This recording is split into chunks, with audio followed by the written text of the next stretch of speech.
So, my dear students, um, welcome back to the class of computer graphics and visualization. Currently, we are discussing with module number 5, and the title of the topic is input and interaction. So, in the very beginning, I think we have already discussed with the different types of input devices, classification, physical input devices, logical input devices, and then especially the different types of input modes that we have discussed.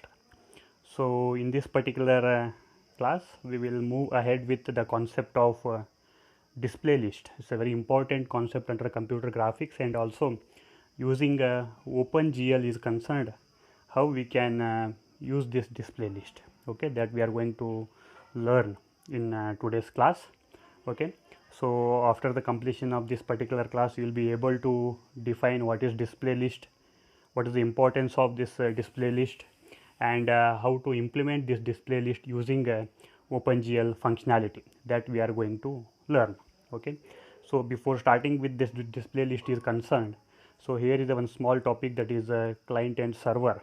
Okay, so basically when we will come across this word client and server, immediately we will get in our mind regarding with the networks, distributed computing system, where a client is one which is going to put a request for the server, and the server is one which will give a response for the queries put by the client. So this is what the normal concept that we will get in our mind. Okay, similarly even in our computer graphics also, okay, we can think of just like in this particular diagram is concerned, we will have separate workstations connected together, then separate printing server, okay, then file server, terminal servers. Along with that, today we are coming up with a dedicated server only to handle the graphics applications. Okay, in the very beginning also, since from the beginning we are discussing, okay, so handling with this graphics is not so easy task for our system. A lot of computation is required.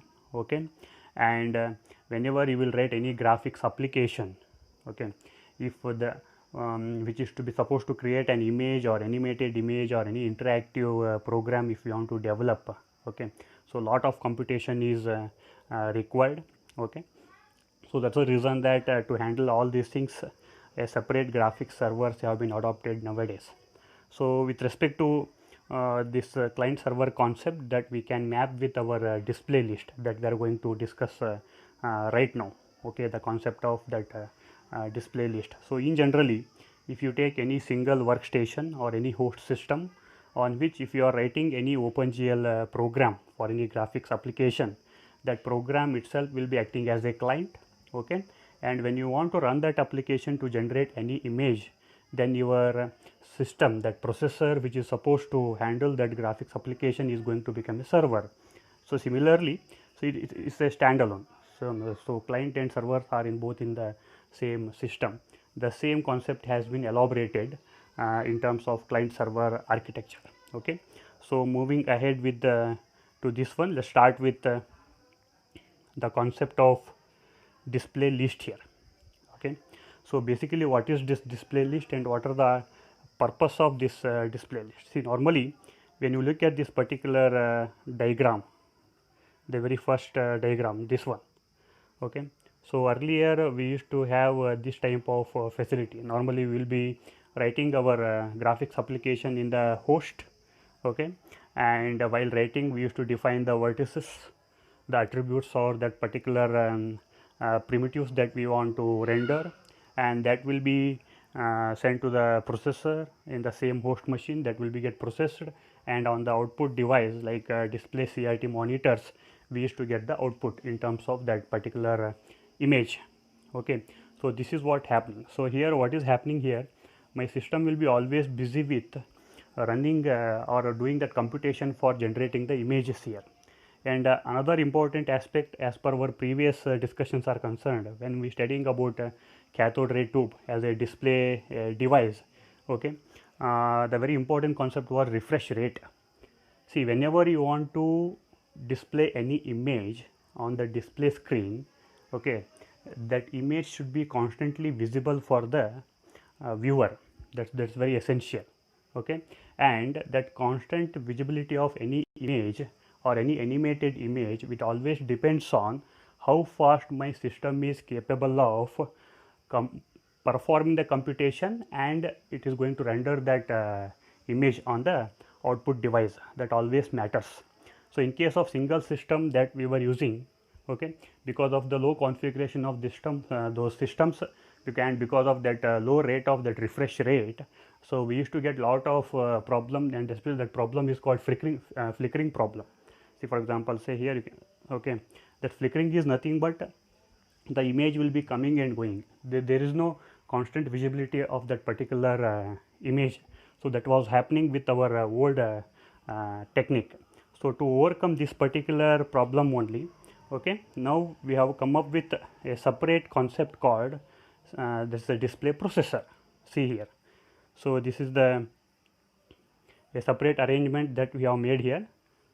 Okay. So in between my host and the display device, now I have kept one separate dedicated display processor, that is display processing unit, okay, which is held responsible for handling the computation of all these graphic related applications. Clear?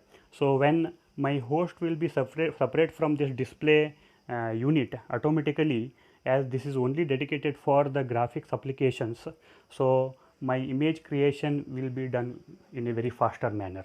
So this is the advantage over here. So when I will come up with this new type of architecture with the display processor, then we came up with another facility called maintaining a separate display file. Okay. So here my display processor itself will be acting as a graphic server. Is it clear? And my host computer, where I am supposed to write my application program. Now my host is a client, and my display processor itself will be acting as what? The server. Okay.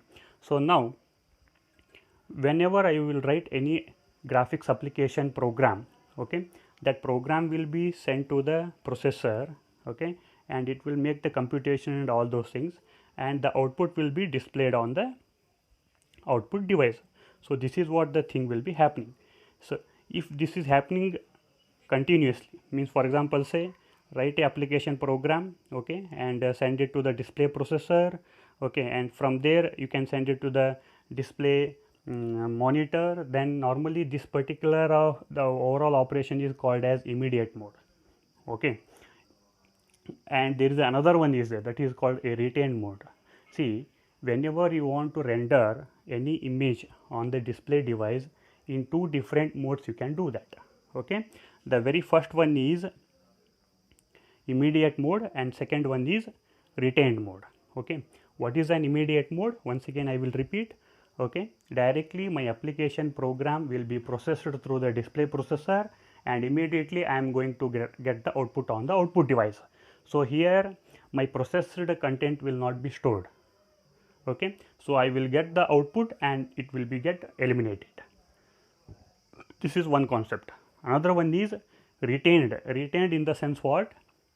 I will write the program on my that host application program, okay, and that will be kept in a display list. See here. So here what will be happening? In retained mode, my application program will be written on the host, and that will be stored into the separate file called display file, okay, and it will be kept with a compiled mode.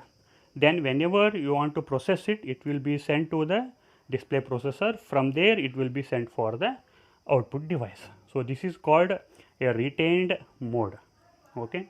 So you can make a comparison over here, immediate mode and retained mode. So retained mode will be more useful because every time it is not necessary for you to take the program from application program from the host and compile it, run it, then you go for what? The output. Is it clear?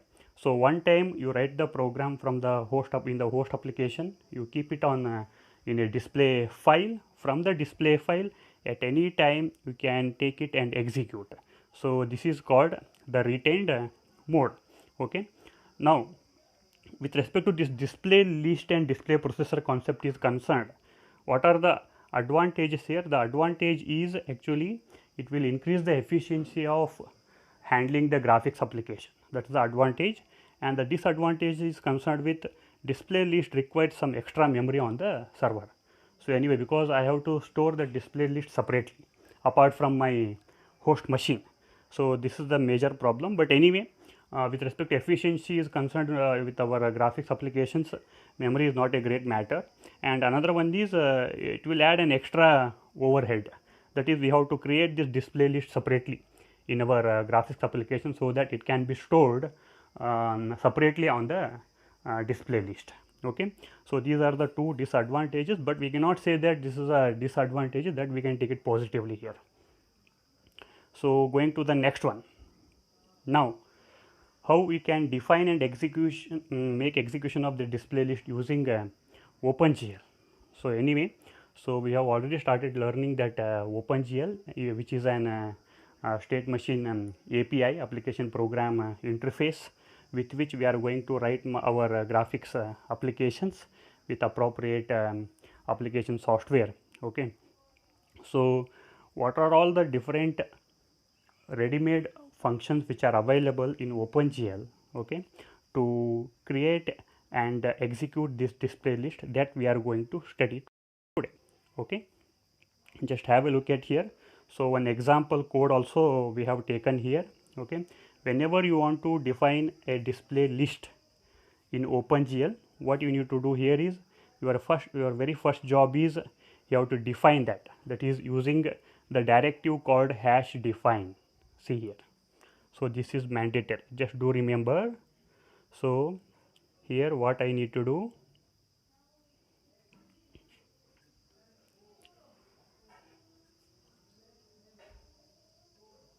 so this is the hash define directive that I have to do that. See here, I am using this hash define, which comes with the name of the display list. See, for example, say in this code sample we have taken box.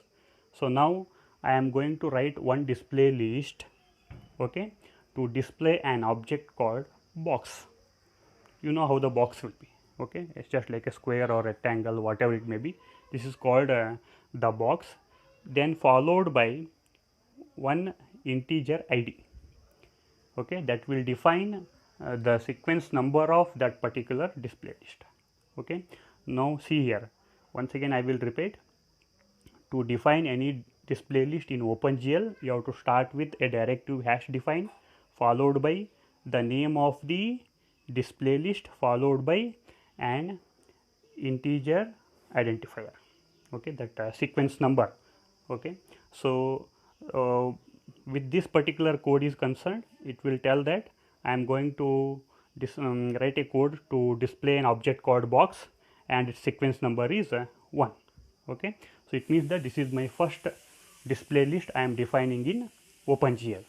Now next thing is, see here, how to write and what are the other necessary functions that we are supposed to use.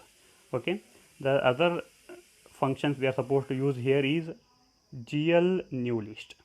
Okay, so whatever the box that you want to display, whatever the code you want to write in OpenGL to display that particular box, that has to be written in a pair of functions. Those functions are nothing but, see here, GL new list and GL end list. Okay, so GL new list and GL end list. Here it is. So in this, within a pair of these two functions, we have to write that code here. And now GL new list, once again it will come up with two parameters. One is the name of the display list, comma, another one is, okay, the mode of the execution.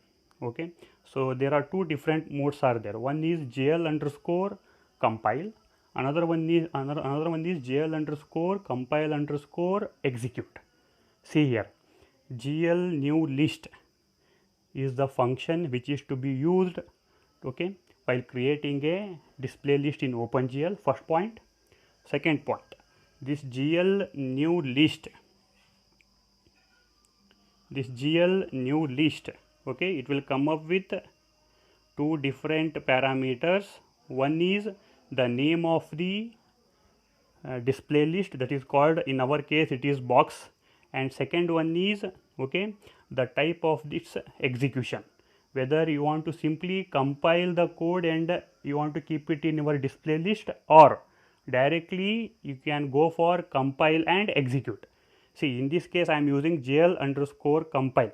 It means that my display list will be get compiled and it will be kept under display list, and whenever I want to display the box, I will execute this code and my box will be get displayed.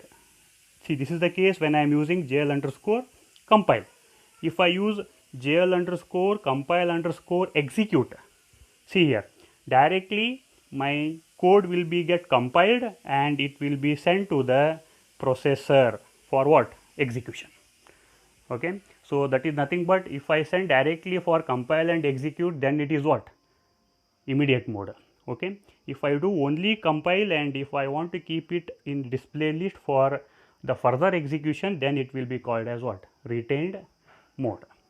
Okay, so this is the syntax of what? GL new list, and see here it should be ended with GL end list. Okay, so now in between these two pair of functions, I am going to write a code for the box. What is box here?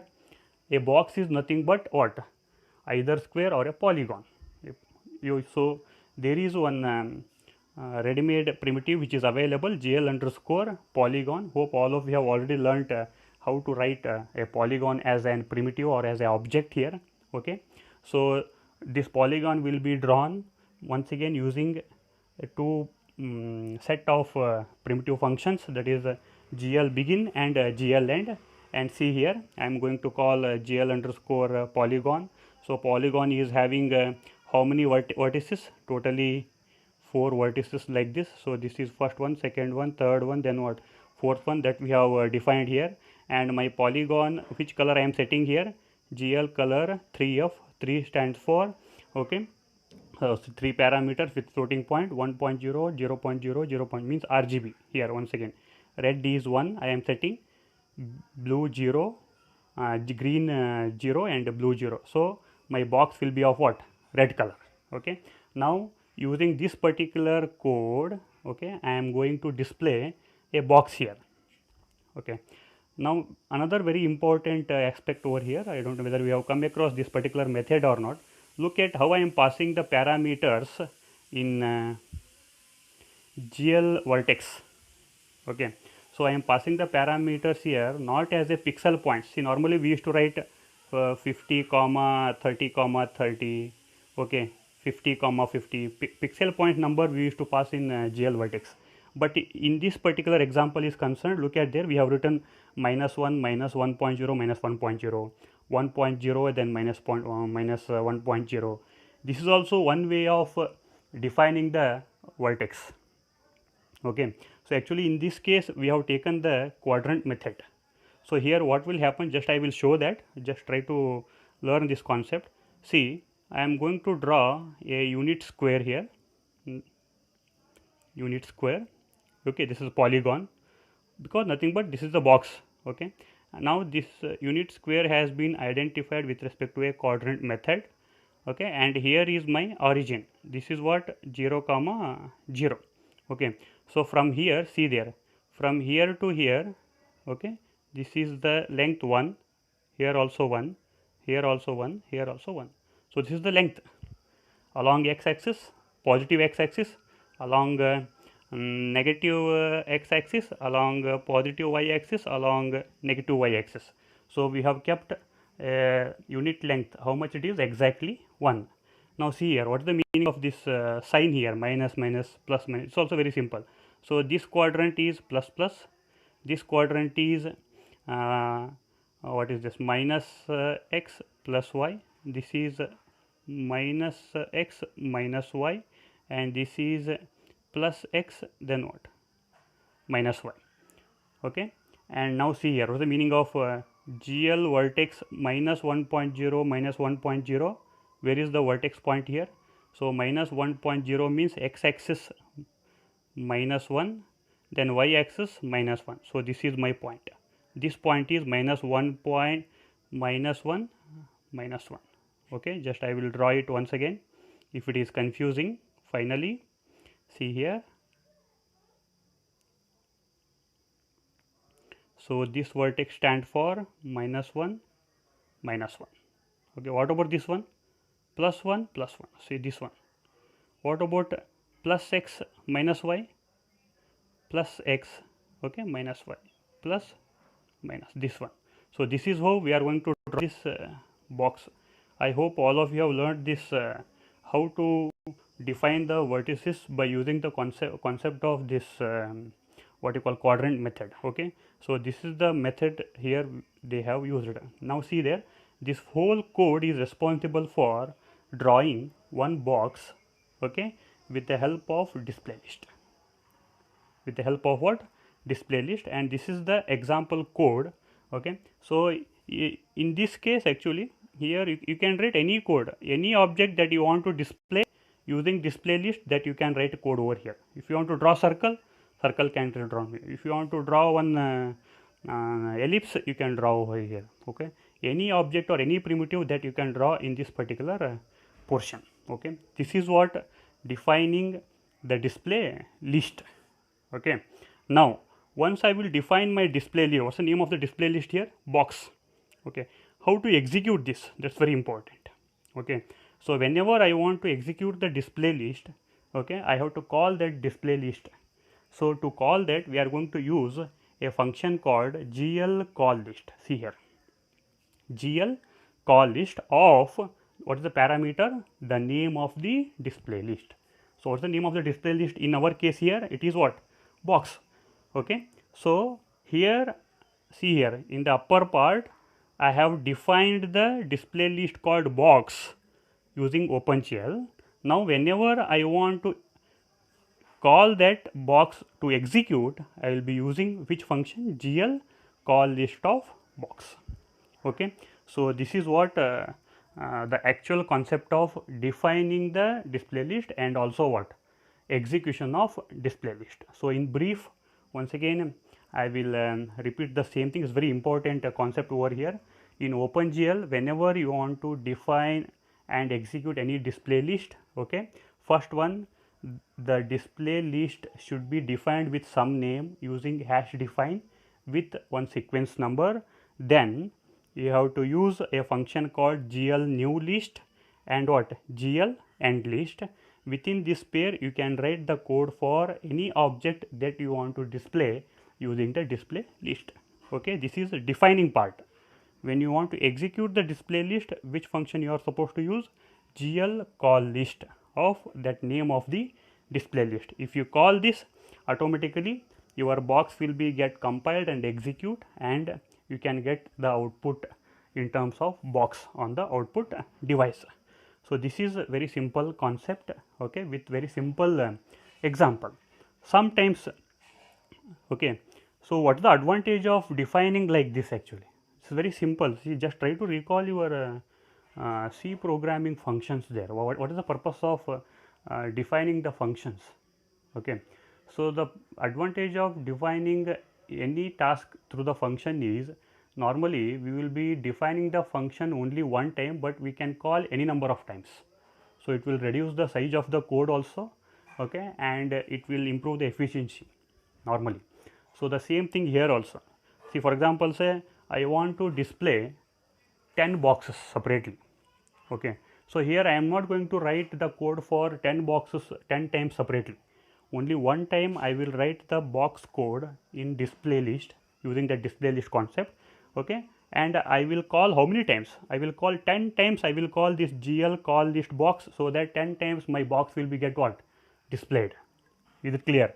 If I want to display that box in different projection mode or in different places of my window, then you can go for this particular concept also. See here, what we are doing, we are going to change the we are going to display this box under projection mode. What is this? This is called a projection mode. See here, my matrix mode will be kept for projection. Okay, and I am good, and all of you have already learned that there are two types of projections: orthographic projections and perspective projection. So here I am going to use an orthographic projection. GLU ortho 2D means this is a two-dimensional orthographic projection. So here what will be happening?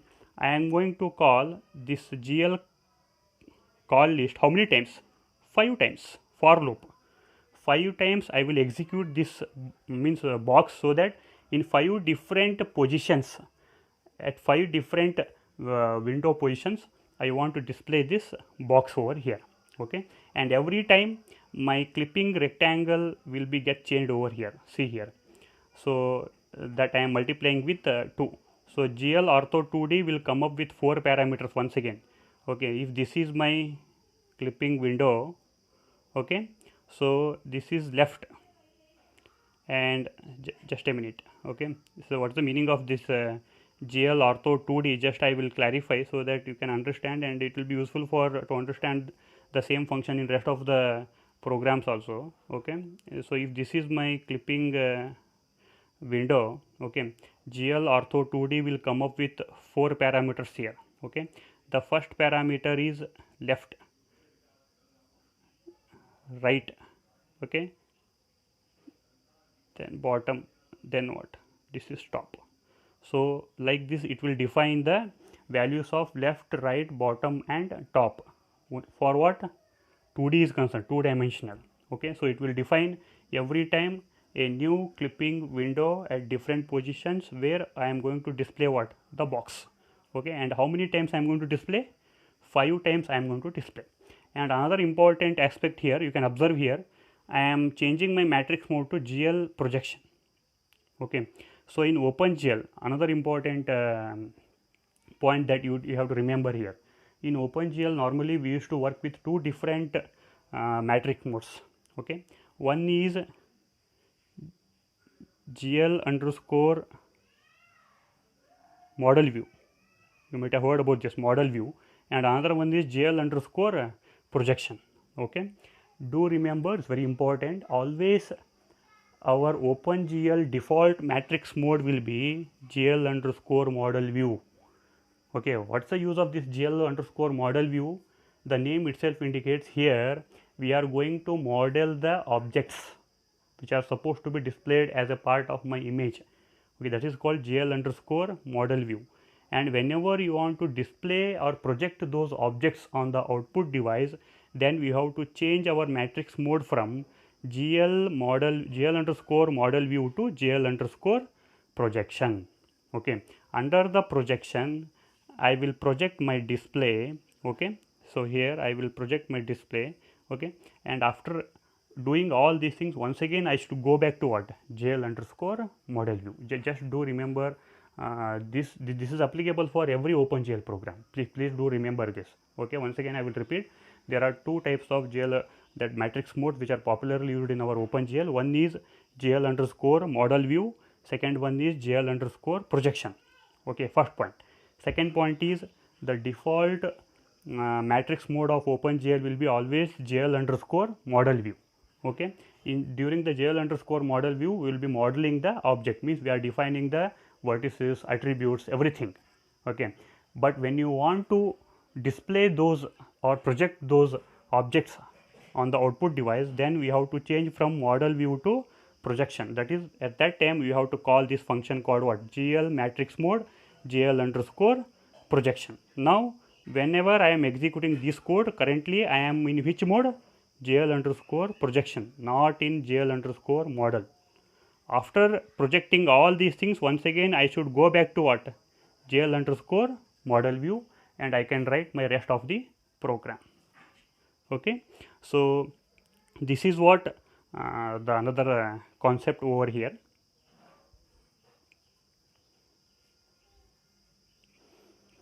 And apart from that, this whenever we want to use this display list to render multiple objects of the same type.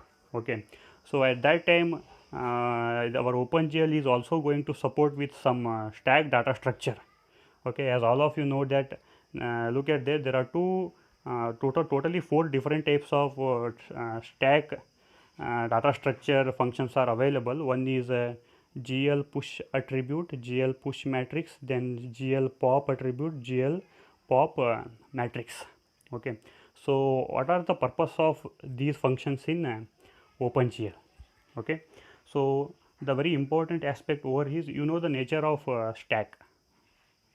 okay, that is last in first out, last in first out, or first in last out. So here also the same thing, okay.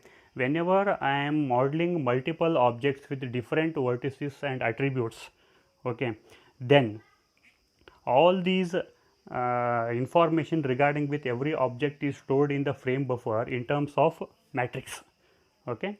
Now where I want to store all these matrices, so to perform that I am going to use this GL push matrix, okay.